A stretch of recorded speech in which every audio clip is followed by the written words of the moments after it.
नमस्कार, आप देख रहे हैं द हिंद 24 न्यूज और मैं हूं आपके साथ साक्षी निर्वाण। आइए नजर डालते हैं आज की कुछ खास खबरों पर। शादी में अब केवल 4 महीने बाकी थे, लेकिन उससे पहले ही चंदन नगर की एक युवती ने गंगा में कूदकर अपनी जान दे दी। मृतका का नाम मानाली घोष 25 बताया गया है। वह चंदन नगर बौ बाजार बट्टला की निवासी थी। जानकारी के अनुसार मानाली घोष की 3 वर्ष पूर्व बौ बाजार शीतलातला के निवासी सत्यजीत राय से रजिस्ट्री विवाह हुआ था। आगामी 3 फरवरी को दोनों की औपचारिक शादी होने वाली थी।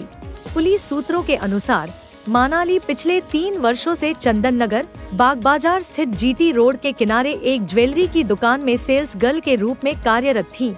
परिवार के सदस्यों ने बताया कि पिछले कुछ दिनों से कार्यस्थल पर उन्हें मानसिक रूप से प्रताड़ित किया जा रहा था।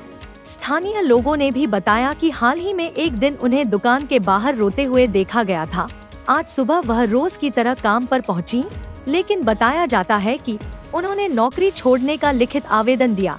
इसके बाद उन्होंने अपने पति को फोन कर बताया कि वह अब दुकान में काम नहीं करेंगी। चंदन नगर बस स्टैंड पहुंचकर कुछ देर बैठीं और फिर मोबाइल दबाकर सुसाइड नोट लिखने के बाद गंगा में कूद गयीं। खबर मिलते ही चंदन नगर थाना पुलिस मौके पर पहुंची और गोताखोरों की मदद से तलाशी अभियान शुरू किया। पुलिस के अनुसार सुसाइड नोट में जिस ज्वेलरी दुकान में वह काम करती थी, उसके मालिक को इस कदम के लिए जिम्मेदार ठहराया गया है।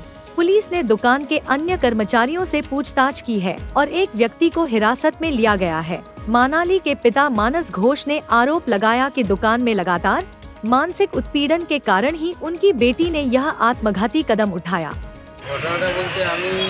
কাজে ছিল আমার ভাইয়ের সঙ্গে 3 মাস পর বিয়ে ছিল। ফেব্রুয়ারি মাসের 3 তারিখে বিয়ে ছিল। তো মানে সব কিছু রেডি হয়ে গেছে, রেজিস্ট্রি হয়ে গেছে 2 বছর আগে। আমাকে 11টা নাগাদ 12টা নাগাদ ফোন করলো ভাই যে দাদা তুই কোথায় আছিস, আমি এই ব্যাপার মানালি সুসাইড গঙ্গায় সামনে তুই তাড়াতাড়ি আয়। আমি সঙ্গে সঙ্গে এলাম, দাদাকে ফোন করলাম যে এলাম। এসে এখানে জানতে পারলাম যে আরতি জুয়েলার্সে কাজ করতো 3 বছর ধরে।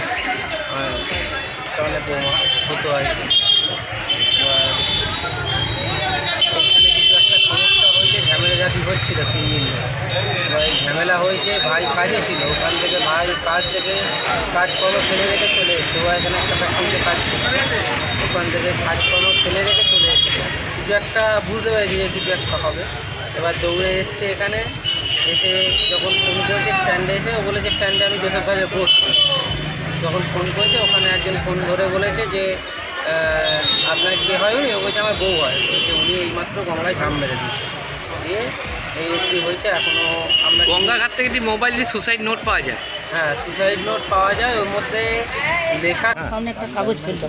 আচ্ছা, কাগজটা ফেললো, তাই বললাম মা কাগজটা নিয়ে যাও।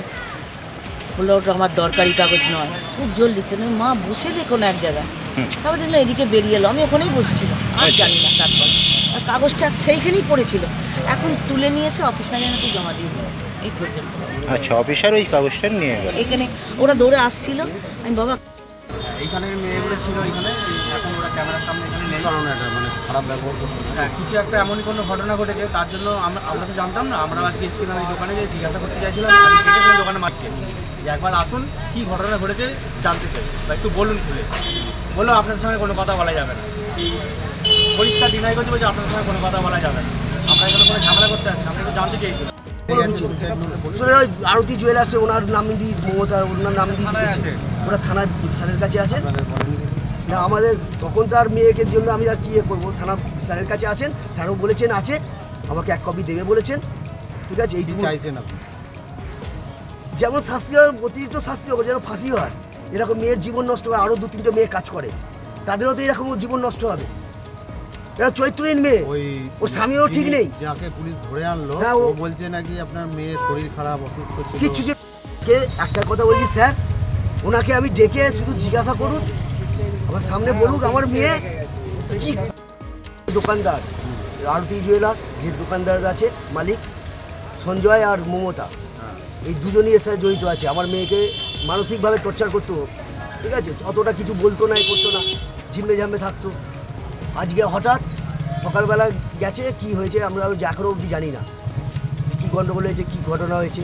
তো আমি আসার সময় ওর যে আর একটা স্বামীর দোকান আছে সঞ্জয় ফটকগোড়াতে, সেখানে আমি ওনাকে বললাম যে আমি দোকানে যাচ্ছি, আমার মেয়ের সাথে কি হয়েছে না হয়েছে, আমার মেয়েকে দোকানে বসাবে, দোকান থেকে যেন ছাড়বে না। তা সত্ত্বেও ও বললো ঠিক আছে আমি দেখছি। আমি এসে দেখলাম দোকানেও নেই, এসে চারদিক খুঁজে খাজে এই অবস্থায়, এই হচ্ছে ব্যাপার। আগেও এরকম বলতো যে এরকম টর্চারের কথা বলছেন, মানসিক টর্চার, কী বলতো? সুসাইড নোট লিখে গেছে আমার মেয়ে আরতি জুয়েলার্সে এগেন্সে। মানে কী ধরনের ইয়ে করতো? কি মানুষের ওদের মধ্যে কী সব ইয়ে হতো, আমি তো অতটা মাথা ঘামাতাম না। মানে আমি তো একটা বাচ্চা মেয়ের জীবন এইভাবে চলে যাওয়া, ওর প্রতি নিশ্চয়ই কোনো একটা নির্যাতন হয়েছে,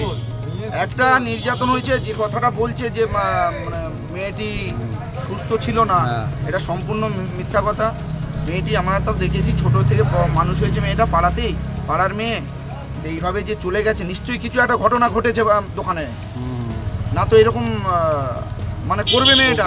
আমাদের চাপা স্বভাবের ছিল, মানে বলতো না সব। মেয়েটা দেখুন, মেয়েটা হচ্ছে কারোর সঙ্গে বেশি কথা বলতো না, বাবা মা, ওর বন্ধু বান্ধব আর এই কর্মস্থল, হ্যাঁ এইরকম ছিল মেয়েটা। সত্যি ভালো, কোনো বেশি বাইরে ছেলের সঙ্গে কোনো কথাবার্তা বলা নয়, কিছু না। ওর যে মানে যাকে প্রেম করতো ছোটোবেলা থেকে প্রেম করতো, এটা আমরা দেখেছি। আদার্স কোনো জায়গায় কারোর সঙ্গে কথা বলতে দেখিনি আমরা।